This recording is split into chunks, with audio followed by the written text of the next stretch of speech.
Oke, Assalamualaikum warahmatullahi wabarakatuh. Perkenalkan, nama saya Zaki Sadar Ahmad. Kali ini saya akan melakukan tugas dari kelas agama Islam G728. Tugas pertamanya ini adalah membuat video reaction tentang video dari Guru Gembul bersama Coki Pardede yang membahas soal keagamaan Coki Pardede. Bisa dinikmati. Sini. Kalau gua Pribadi ya, pribadi ya, pribadi gua tidak menjadi spokespersonnya orang-orang ateis yang ada di Indonesia. Kalau gua secara pribadi sebenarnya karena proses pemikiran secara panjang yang akhirnya membuat gua menyimpulkan bahwa sepertinya ateisme itu adalah yang paling dekat dengan kebenaran yang gua paham.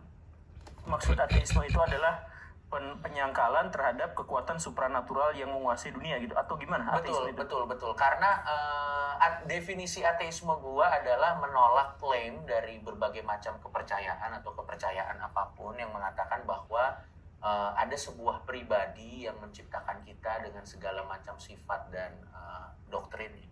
Jadi sebenarnya gua menolak klaim tersebut aja gitu. Jadi gua merasa jawaban-jawaban yang ditawarkan oleh berbagai macam kepercayaan untuk menjelaskan apa makna hidup ini, dalam menjelaskan bagaimana alam semesta ini terbentuk dari berbagai macam kepercayaan, itu tidak pernah bisa membuat gue yakin bahwa memang itu jawabannya.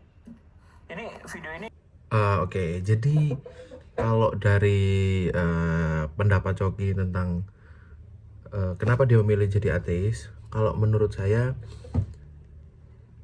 ini sangat subjektif memang, karena memang pendapat. Jadi saya rasa Coki ini adalah orang yang memang sangatlah logis. Maksud saya logis di sini adalah orang yang benar-benar terpaku ke ilmu sains ataupun ilmu-ilmu eksak, dan itu membuat dia jadi tambah bertanya-tanya kenapa dia memilih menjadi ateis. Nah, hal ini juga sangat bergantung kepada lingkungan dia bersosialisasi ataupun dia tinggal ataupun dia hidup. Jadi sebenarnya alasannya juga cukup dapat dimaklumi, karena pikiran orang yang memang sangat terbuka dengan apa yang namanya ilmu pengetahuan itu biasanya memang cukup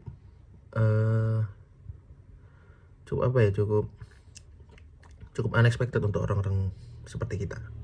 gimana kalau misalkan memang ada kekuatan supranatural itu, tetapi dia tidak dalam bentuk pribadi gitu. Oke. Percaya nggak sih kalau gitu? Kalau ada kekuatan supranatural tapi dia bukan bentuknya pribadi ya? Bukan Tuhan gitu. Ya, mungkin aja. Jadi penyangkalannya adalah kalau Tuhan itu dalam bentuk pribadi yang menghukum, yang menghakimi, yang menilai. Betul, yang punya tendensi, yang punya yang punya personality mungkin, yang punya, gue lagi meramu kata-kata supaya aman nih, yang punya sebuah sistem. Ya, gue nggak sistem dalam konteks pengajaran ya. Tapi ini kan jadi sama kayak Buddhism kan? Mungkin karena memang mungkin seperti Buddhism itu ya, kalaupun dalam pikiran mereka sejauh yang saya tahu, khususnya saya tuh temenan banyak sama orang Theravada gitu. Jadi kalaupun mereka tuh bilangnya gini, kalaupun Tuhan itu ada, maka Tuhan tidak dalam bentuk pribadi, dalam bentuk dia gitu. Betul. Tapi ya, dan kita tidak bisa mengenalinya karena tidak dalam bentuk personality gitu. Betul. Kalau buat gua sih apakah pertanyaan Tuhan ada atau tidak itu penting? Itu mungkin antara penting dan tidak penting ya kalau buat gua. Karena pada akhirnya terlepas dari apakah dia itu ada atau tidak ada, apakah dia ada tapi sesuai dengan apa yang kita harapkan atau tidak, terlepas dari pertanyaan itu, sebenarnya yang paling penting adalah bagaimana kita mengisi kehidupan yang udah terjadi sekarang ini untuk jadi sesuatu gitu. Oke, jadi ke pendapat dari klip kedua dari video tersebut. Di sini saya bisa menyimpulkan di awal-awal ya, mungkin apa yang diinginkan oleh Coki dalam beragama itu adalah beragama dalam konteks baik kepada sesama ataupun seluruh isi bumi, dan dia tidak ingin terikat terhadap konsep-konsep di mana ada larangan ataupun ada hal yang benar-benar mengikat.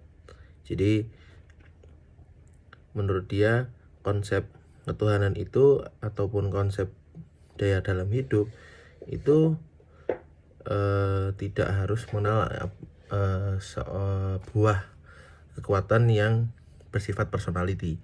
Jadi dia beranggapan bahwa memang boleh beragama, namun Tuhan itu bisa ditemukan di dalam dalam bentuk apa saja, entah dalam bentuk perilaku ataupun bentuknya dalam makhluk hidup lain. Nah, itu dia mungkin mentafsirkannya ke dalam hal-hal seperti itu.